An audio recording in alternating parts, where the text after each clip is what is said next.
Sa matag dalan nga atong agian, adunay istorya.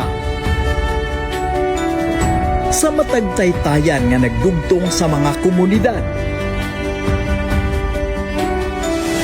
adunay mga damgo nga nagpaabot nga matuman. Sa matag ospital nga nag-abli sa iyang pultahan, adunay kinabuhi nga maluwas.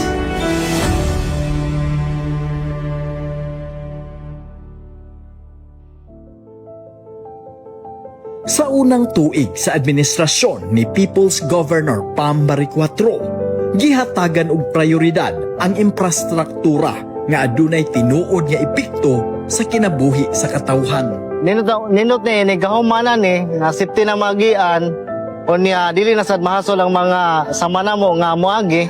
Ninot na sad kayo. Gobernador Pamela Barriquatro, salamat kami kanimo tungod sa agianan nga mayo na mo pagkaagi karon kaniadto.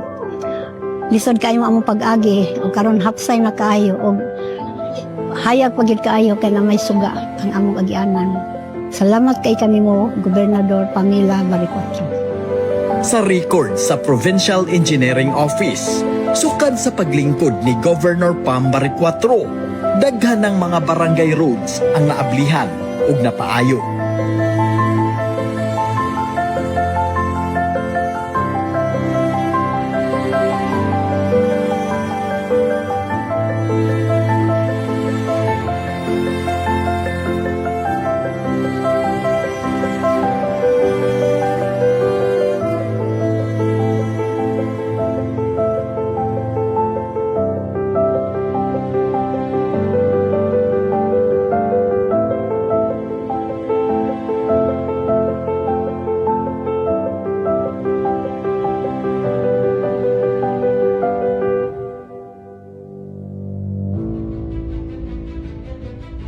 Walo ka mga dagko nga taytayan o tulay ang gipatrabaho.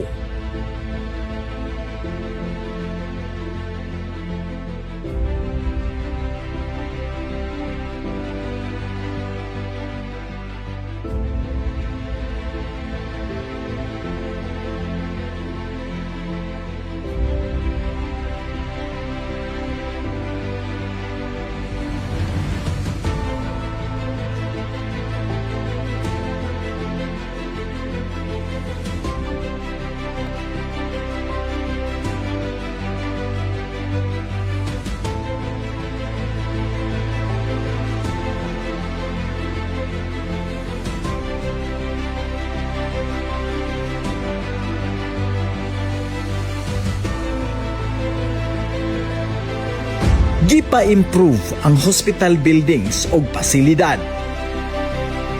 Ipaayo ang mga drainage o gihimo ang pag-aspalto. Gitrabaho ang Provincial Capitol Building.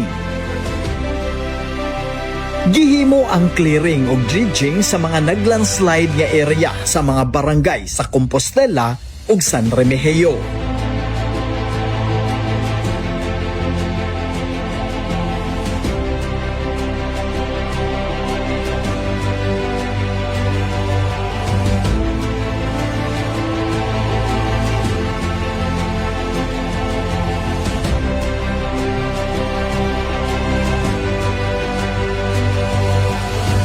Gipatrabaho ang mga waterworks facilities sa Argao, Bantayan ug Carmen.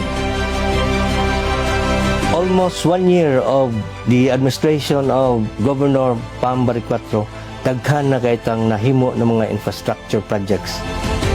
Ang Cebu Provincial Government nagahin og 1.3 billion nga budget alang sa mga infrastructure projects sa lalawigan sa Subo.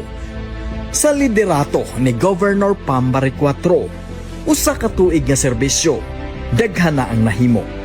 Kini ang The People's Agenda.